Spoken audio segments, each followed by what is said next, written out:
सबसे पहले स्वर के दाता विद्यादायिनी माई सरस्वती है। सबसे पहले माई के वंदना बा। सरदा भवानी राखा सभा बीच पानी,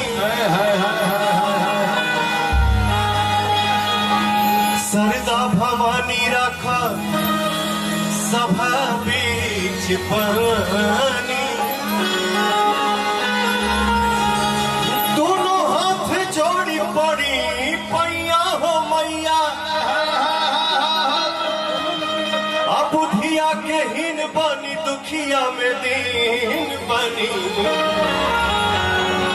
अना पूरा पढ़नी पढ़ैया मैया।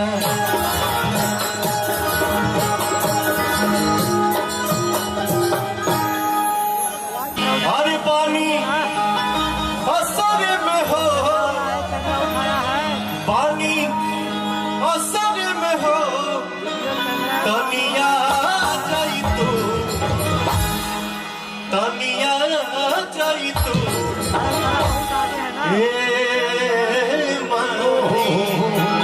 ए माई असभा बीचे लाज के बचा जाई तू, ए माई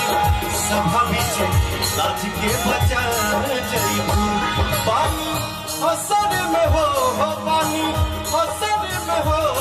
तनिया जाई तू माई सभा बीचे लाज के बचा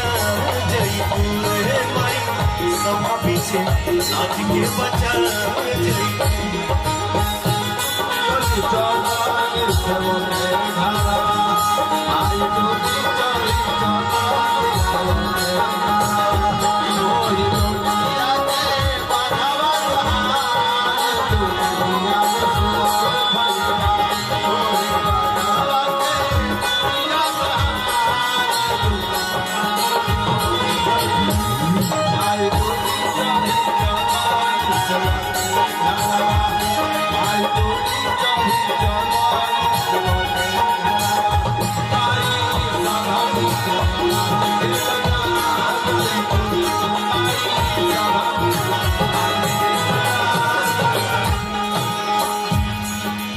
और का भैया थोड़ा लेवल बढ़ा दे। दुनिया बनाने वाली तू ही हो माई, तू ही हो माई हो, तू ही हो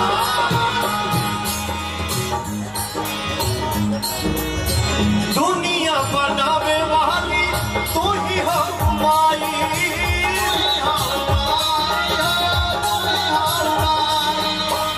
दर दर घूम आई अब कहाँ जाए,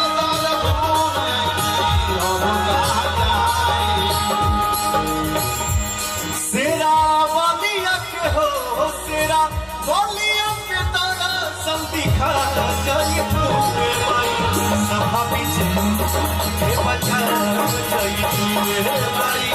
सभा पीछे लाज के बचा जाए तू।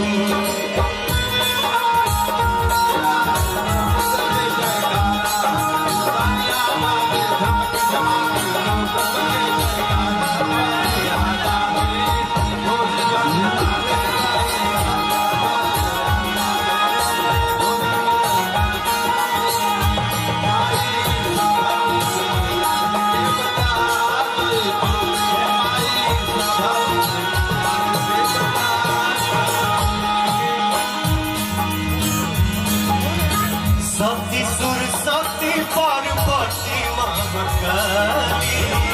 महाकाली पार्वती महाकाली, सती सुर सती पार्वती महाकाली, महाकाली पार्वती महाकाली, लक्ष्मी कहालू तो कहालू से रे बहाली, लक्ष्मी कहालू तो कहालू से रे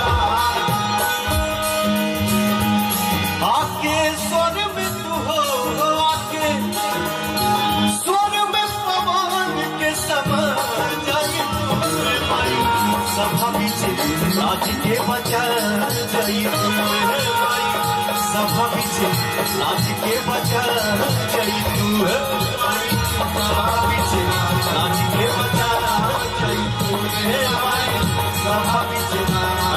बचा